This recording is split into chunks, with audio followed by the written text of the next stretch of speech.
J.D. Vance. Remember that name. You'll meet characters like him in your dreams, the ones where nothing quite adds up. He wasn't an evil man, not cruel, just deeply, profoundly odd. His friends, well, they weren't much better. A motley crew of misfits, each with their own quirks and kinks, but J.D. was in a league of his own. His obsession, you see, it wasn't with stamps or trains or even taxidermy, it was with couches. Yes, couches. He liked to fuck couches really hard. The first time I met J.D., he was sprawled across a particularly garish floral number in his friend's basement. Eyes closed, limbs askew, he seemed almost one with the furniture. "He's communing," his friend whispered conspiratorially. It was the start of a very strange journey. It all began, as these things often do, in childhood. J.D.'s mother, a woman with a penchant for floral patterns and a vacant stare, recalled his early fascination with the living room sofa. He'd spend hours just lying there humping and moaning, she said, her voice a monotonous drone, tracing patterns in the fabric with his tiny fingers, even sometimes kissing the couch and telling it he loved it. As J.D. grew, so did his obsession. He'd beg for rides to furniture stores, his eyes lighting up at the sight of a Chesterfield or a Lawson. The bulge in his dockers grew as if he'd seen a pretty woman with a huge round ass.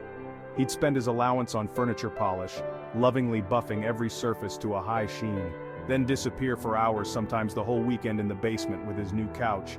It seemed harmless enough at the time. A quirky interest, nothing more. How wrong we all were. Puberty hit J.D. like a runaway lazy boy. His fascination morphed into something darker, more consuming. He'd skip school to visit furniture showrooms, his fingers trailing longingly across velvet cushions. Family gatherings were fraught with tension, as he'd inevitably disappear, only to be found later asleep naked with cum stains on a stranger's sectional. Intervention attempts were met with blank stares and mumbled pronouncements about the perfect nap, but he wasn't just napping, he was fucking and fucking hard, really hard. His life, once filled with the promise of normalcy, was slowly being swallowed by the cushions. It was a slow-motion train wreck, and we were all powerless to stop it. Section 4. Confessions of a Couch Creeper, Anecdotes and Absurdities. Stories about J.D.'s exploits became the stuff of legend. There was the time he broke into a closed IKEA just to spend the night curled up in the showroom. Asshole naked.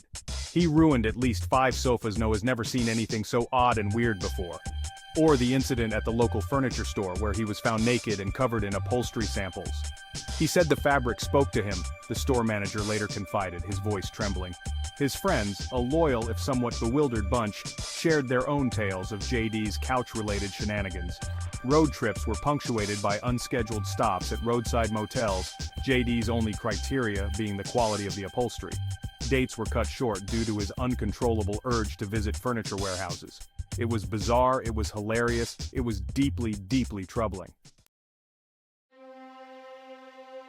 Section 5, the girlfriend, the couch, and the catastrophe. And then there was Melissa, sweet, unsuspecting Melissa who dared to love J.D. despite his eccentricities. She tried, bless her heart, she really did, but even her patience had its limits. The breaking point? A particularly hideous brown velvet sectional that J.D. had become fixated on. It resided in the home of his elderly neighbor, Mrs. Henderson, a woman who hadn't left her house in years. J.D., convinced that the couch was calling to him, took to sneaking into her house through a basement window. One day, Melissa caught him in the act. The look on her face, a mixture of horror and resignation, said it all. J.D. and his colleague Scott was tag-teaming Mrs. Henderson's couch. It was like they was possessed or something. They saw her standing there, and they just kept pounding away until they both came at the same exact time. She knew this wasn't the first time they've done this together. She was disgusted. She ran out crying it was over this time. Their relationship, already hanging by a thread, unraveled like cheap upholstery. Gina time it was, forever she was done. Section 6. A life upended, relationships lost on the cushions. J.D.'s world, once filled with the promise of normalcy, was now a landscape of loneliness and discarded throw pillows. His friends, tired of the drama and the broken wet cum-stained furniture, they slowly drifted away. His family, their patience worn thin, could only shake their heads and sigh. He became a recluse, a hermit of the sofa kingdom. His days were spent scouring online classifieds, his nights lost in a haze of fabric softener and regret. J.D. Vance, the man who loved couches too much, A cautionary tale perhaps about the dangers of unchecked obsession. Or maybe just a glimpse into the strange, sad world of a man who found solace in the most unlikely of places. He went to the Marine Corps and came back a brand new man. His family thinks he's only running for vice president because he dreams of being alone with the White House furniture, and everyone knows what he wants to do.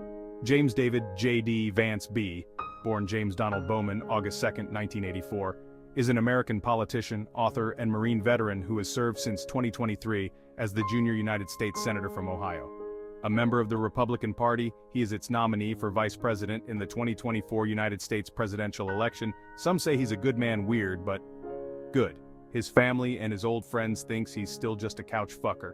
If J.D. Vance and Donald J. Trump happen to lose to Kamala Harris, he will continue being J.D. Vance, the weirdo that fucks couches.